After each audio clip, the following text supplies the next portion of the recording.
한국 사회와 학계가 토론 문화에 익숙하지 않고 특별히 신학교도 마찬가지인 것 같아요.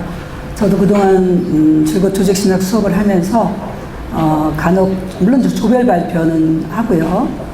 대단위 수업이라 할지라도 혹은 뭐 학부 과정 같은 데서 이강의실을 통해서 조별 토의 훈련을 하는 것까지는 하지만 이 대학원 수업에서 특별히 소집단 세미나에서 토론 수업은 해본 적이 없었어요.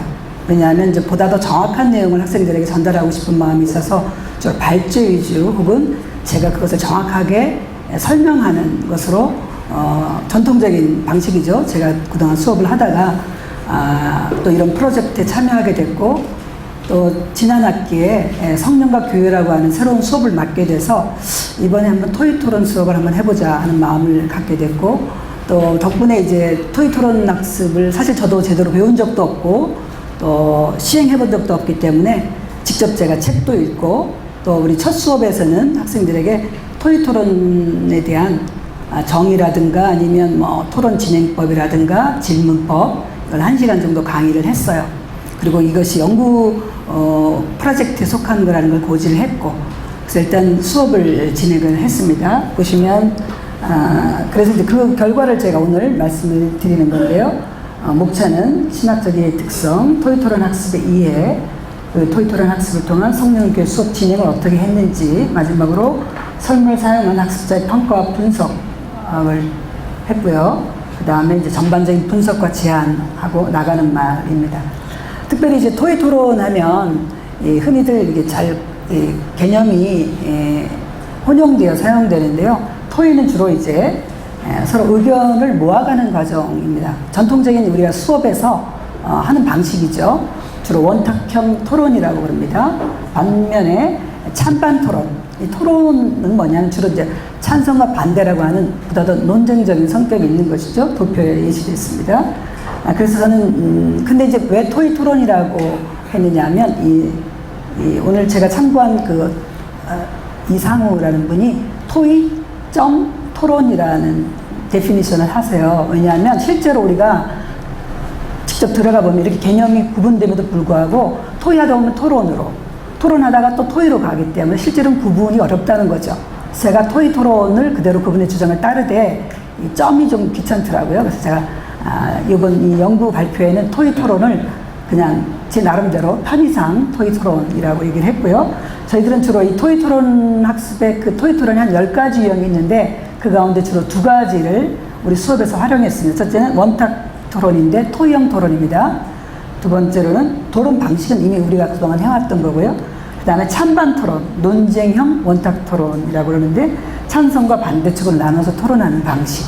이 2가지를 함께 했고 특별히 토론 진행자가 둘 중에 하나를 선택해서 진행하도록 했습니다. 수업 계획서를 보시면 성령과 교회라고 하는 대학원 수업이고 특별히 물투만의 성령과 교회를 하나님 나라 신학의 틀에서 분석하고 비판적 대화를 통해서 평가함으로써 신학과 목회 훈련을 쌓아가는 데 목적을 둔다. 여기 보시면 발표 및 토론으로 되어 있어요. 성적평가에 제가 보통 기말평가를 40%로 하는데 토론 진행과 토론 참여를 40% 비중을 두어서 그렇게 진행을 했습니다. 전체 강의 보시면 몰트먼의 4권의 저서를 약 70에서 100쪽씩 분량이 좀 많지만 번역서니까 읽도록 하고 미로슬 보호프의 배제와 포용이라는 책의 한 챕터를 해서 거의 5권의 책을 함께 읽게 됐습니다. 저희들은 그 토론 진행은요 17명이 참여를 했고요. 조직신학 선택 과목인데 전공자 13명, 그 다음에 타전공자 4명. 그래서 원래 고지는 16에서 12명이 적정하다고 고지를 했는데 계속 참여하겠다는 의지가 있었기 때문에 17명으로 출발을 했고요. 수업 진행 방법은 기본적으로 함께 책을 읽고 발제자가 약 70에서 100쪽 되는 분량을 8에서 10쪽 A4용지 80쪽으로 발췌 요약해서 정리해서 이강의실에 매주 목요일 12시까지 제출을 하죠. 거기에 이번 수업에서는 토론 진행자가 곧 발제자였기 때문에 발제자가 토론 주제를 3가지를 제안을 합니다. 이미 목요일 날 12시에 그리고 동시에 수업에 참여하는 학생들은 함께 읽은 책을 읽고 A4 용지 1쪽 이내에서 그 책에 대한 동의 또는 비판, 제언들을 포함한 수업 전 토론 준비물을 A4 용지 1쪽 이내로 매 수업 전에 제출을 했습니다. 동시에 한 가지 특이한 사항은 이제 논찬을 하도록 했는데요. 사실 학생들이 학술대회에서나 논찬하고 자신들 한 번도 논찬해 본 적이 없는데 이 논찬을 시행을 했습니다. A4 용지 1쪽으로 5분 이내 발표하도록 했는데 발제물에 대한 논찬이니까 발제가 어느 정도 충실했는지, 어떤 부족함이 있는지, 어느 부분에서 강점을 갖고 있는지, 그리고 본인이 읽은 내용 가운데 조금 더 제한하는 부분들이 포함돼서 하면 5분 발표한 다음에 이제 발제자가 다시 3분 이내로 리스판스를 하는. 근데 이게 굉장히 효과를 봤습니다. 저는 이걸 과연 해낼까 했는데 처음에는 어색해 하더니 굉장히 점점 자신감을 갖게 됐고 나중에 평가해 보시면 굉장히 점수가 높습니다. 평가가. 그리고 지금도 제가 또 연이어서 2학기 때도 똑같은 토의 토론 학습을 하는데 역시 학생들이 활발하게 논찬에 참여하고 있다는 거. 논찬에 참여하면 어떤 유익이 있냐면 기본적으로 책을 보통 대학원의 학생들은 발제 때에는 책을 읽지 않는 아주 그런 분위기 다 아실 거예요. 그런데 논찬을 하게 되면 한 번 더 깊이 리딩을 하게 되죠. 혹은 발제자가 발제할 때 논찬자를 의식하면서 훨씬 더 깊은 좀 더 심도 있는 리딩을 하고 발제 준비를 할 수가 있게 되죠. 예. 그 다음에 거의 모든 학생들이 책을 읽어야 토론에 참여할 수 있고 수업 전 준비문을 낼 수 있기 때문에 역시 굉장히 인텐시브한 그런 참여가 보장된다는 것이죠. 동시에 1회 이상 토론에 참여하도록 했고 학생들이 굉장히 활발하게 참여를 했고요. 실제로 점심시간을 10분 이상 넘기기까지 했는데 나중에 보시면 평가 보시면 토론 시간이 짧았다고 생각하는 학생들이 있어요. 1시간을 배정했는데도 왜냐하면 17명이라는 숫자도 있었고요. 그래서 그 토론이 굉장히 활발하게 이루어졌다.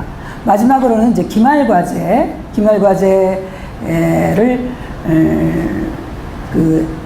보통 레포트를 하면 학생들이 어떤 특정 주제에 대해서 짜깁기 형식으로 레포트를 제출합니다. 이게 제가 그런 폐해를 경험했기 때문에 이번에는 철저히 수업 전 이해와 수업을 통해서 특히 토론 학습을 통해서 얻어진 신학의 인식의 변화를 A4 용지 매 주마다 1쪽씩 하니까 12쪽이 나오겠죠? 그걸 기말에 제출하도록 했습니다. 그렇게 되면 거기에는 신학의 인식의 변화뿐 아니라 삶의 적용 혹은 목표의 적용까지 갈 수 있기 때문에 굉장히 저는 학습 효과가 있다고 보는데 실제로 기말과제를 제가 직접 기말과제를 통해서 직접 확인할 수 있었습니다. 여기 이 강의 보시면 매주 학생들이 매주 저렇게 발제를 하죠. 목요일까지. 그리고 그 안에 토론 주제를 하기 때문에 학생들이 간단하게 읽을 수가 없는 거죠. 토론 주제가 나와야 되니까. 예. 그리고 직접 토론을 진행하고, 그리고 맨 마지막 과제물로 가면, 보시면 이제 맨 마지막에는 수업 전에 늘 제출했던 그 수업 전 질문을 함께 제출합니다. 그리고 과제도 역시 함께 제출을 하고요. 예. 특히 이제 강민석 앞에 학생이 매우 성실하기 때문에 잠깐 보여드리면 이런 식으로 매주 학생들이 토론 후 인식 변화, 토론 수업 인식 변화를 저렇게 써서 제출하도록 했기 때문에 기말 과제로 대체하는데 충분히 레포트를 대체할 수 있는 그런 학습 효과를 제가 직접 눈으로 확인할 수 있었습니다. 하여튼 이렇게 수업이 진행됐는데요. 제가 직접 촬영을 한번 2차례 해서 실제로 토론 진행과 또 토론에 참여하는 사람들 4월 달에 한번 찍고 6월 마지막 주 찍었는데 시간이 15분밖에 주어지지 않아서 할 수 없이 마지막 주 수업만 그것도 2시간을 우리 이분이 2분 동안 짧게 편집해서 잠깐 보시겠습니다.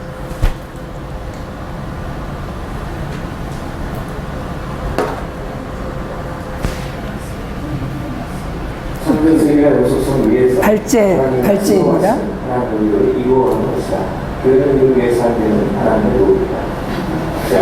주장을 잘 요약해 주셔서 논찬 멀쩡한 생각 그리고 발제자의 생각이 잘 들어간다고 할 수가 있습니다. 타인과의 관계성 속에 있는 인권을 좀 생각해 정의의 윤리를 다루고 있습니다. 그러니까 내버리만 찾으려고 하다 보니까 경쟁 시대가 이렇게 구조가 되고 그러다 보니까 방금 김동민 전사님 이러다 보니까 내 권리를 찾지만 남의 권리를 무시한다. 예수님의 공간보험사에서의 삶 같은 것들, 선거에 대한 것들을 우리가 다시 조명할 수 있고 그것을 정말 편견 없이 바라보면서 선포할 수 있다면 이런 부분이 우리가 가르치고 있는 모든 사람들에게도 어떤 회복이라는 것이 또 가능하지 않을까라는 생각이 듭니다. 좀 순진할 수 있지만 사에서도 뭐냐면 내가 부동산을 통해서 이득을 취하는 것 자체가 누구의 거주권을 뺏어간다 수 있다는 것들이죠. 이게 저는 굉장히 좀 심각한 어떤 사회적인 문제라고 생각을 하고 인권과도 밀접한 문제라고 생각하고 또 교회에 대해서도 충분히 다뤄질 수 있는 부분이라고 생각합니다. 불편해지는 것을 감수하는 게 많이 중요하겠다.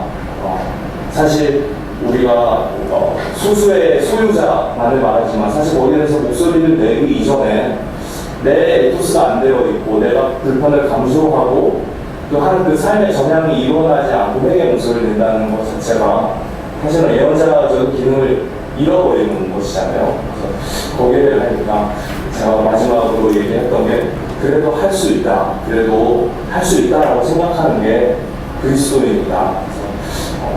우리가 할 수 있다라고 생각하고 움직임과 균열, 구멍을 만들어내는 게 중요한 거지. 불이 붙는 게 중요하지. 불이 안 붙는 것에 대해서 이야기하는 것보다 불을 붙여보자 이렇게 얘기를.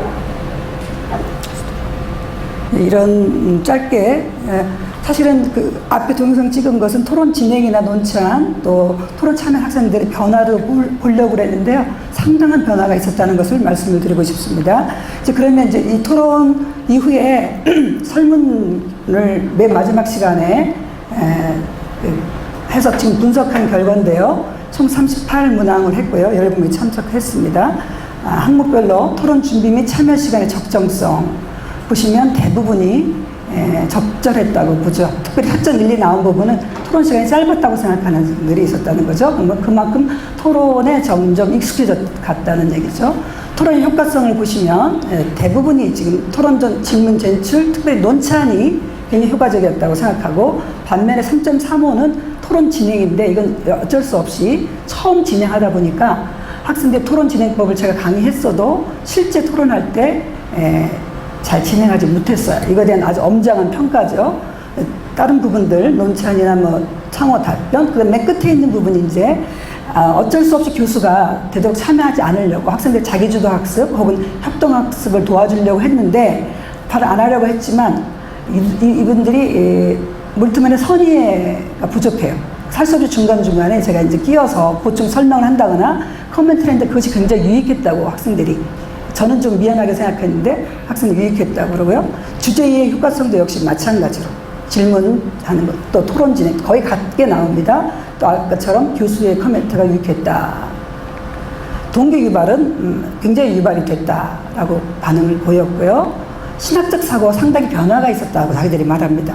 예를 들면 어떤 학생은 일본 단기 선교 가기 전에 동영상을 함께 듣고 같이 보고 토론을 했다는 얘기하고 또 어떤 학생은 모교회 고등부 전도사인데 매주 수업을 통해서 자기가 새롭게 변화된 채로 설교의 내용이 새로워졌다. 실제로 그런 얘기들을 지금 하고 있습니다. 토론 보시죠. 학습 참여도도 역시 적극적 굉장한 열정과 헌신 참여가 있었습니다. 17명이 거의 한 명도 빠지지 않고 그 다음에 각 주제에 대해서 고르게 이해도가 높았다.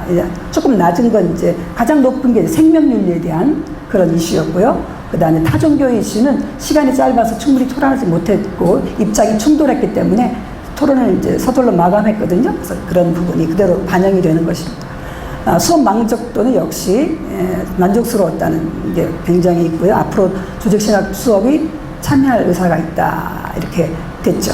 그래서 실제로 제가 2학기 때 또 역시 실론 수업을 통해서 수업을 하고 있는데요. 논찬 계속하고 있고 다만 학생들의 그 건의에 의하면 또 결과가 나타났듯이 교수가 토론 진행을 하는 게 옳다. 예, 아무래도 학생들이 경험이 부족하고 또 이 내용에 대한 이해에 있어서 제가 직접 토론을 진행하고 논찬은 그대로 하고 있고 또 수업 전 준비도 그대로 하고 있고 토론 시간은 다만 한 40분으로 줄였습니다. 20분을. 왜냐하면 발제 이후에 제가 혹은 발제 중간에 10분, 20분 정도 충분히 전문적인 제가 지식을 학생들에게 전달해야 할 필요를 느꼈기 때문에 그렇게 하고 있고요. 예. 그 다음에 그러면서 그러니까 결과적으로 굉장히 유익했다는 거고, 이거를 설문조사 결과를 보시면 직접 이제 나중에 기말 과제로 제출하기 이전에도 보면 상당히 학생들이 많은 변화를 그대로 3가지씩 서술하고 있습니다. 억지로 참여하다 보니까 얘기할 수 있게 됐고, 공적인 실천 부분, 또 멀티만 신학에 대한 이해, 또 딥리딩이 때가 잘 안 된다는 걸 느꼈다. 토론이 안 되니까 또 뭐 이런 부분들, 신학적 지평을 느꼈다. 뭐 서구 지평이 넓어졌다. 신학적 읽는 방법을 익히게 된 것 같다. 조직신학 고지를 알게 됐다. 이런 부분들. 그 다음 왜 그러면 적극 참여하지 못했냐. 시간 촉박했다. 또 타이밍을 놓쳤다. 또 토론 진행에 대한 이슈도 있었습니다. 공평한 기회가 주어지지 않았다. 왜냐하면 발언을 많이 하고 싶은 학생들이 있었으니까요. 또 이런 부분들. 그래서 제가 직접 앞으로는 토론 진행을 하는 거죠. 결과적으로 보면 개선점도 교수님이 직접 진행하시는 게 좋겠다. 발제 시간 조절이 필요하다. 사회자 역할이 중요하다. 이런 얘기들이 나와서 이번 학기에는 이런 학습 효과를 확인하고 추후 학습에 반영하기로 했기 때문에 지금 현재 동일한 방식으로, 그리고 앞으로도 대학원 수업은 특히 조직신학 과목 같은 경우는 토론 학습으로 진행하는 것이 학습자뿐 아니라 교수에게도 상당한 유익을 가져다 줬는데, 학생들이 토론 주제를 제가 토론 주제를 학생들이 하는 부분에 대해서 굉장히 왜냐하면 제가 직접 학생들에게 토론 주제를 하는 것보다 발제자가 책을 읽고 스스로 토론 주제를 정한다는 거, 또 학생들의 그 다양한 토론에 제가 다양한 의견들에 대해서 제가 개방성을 지닐 수 있게 됐다는 점에서 앞으로는 계속 저는 대학원 수업은 석박사 과정을 포함해서 토론수로 진행하려고 노력하고 있습니다. 감사합니다.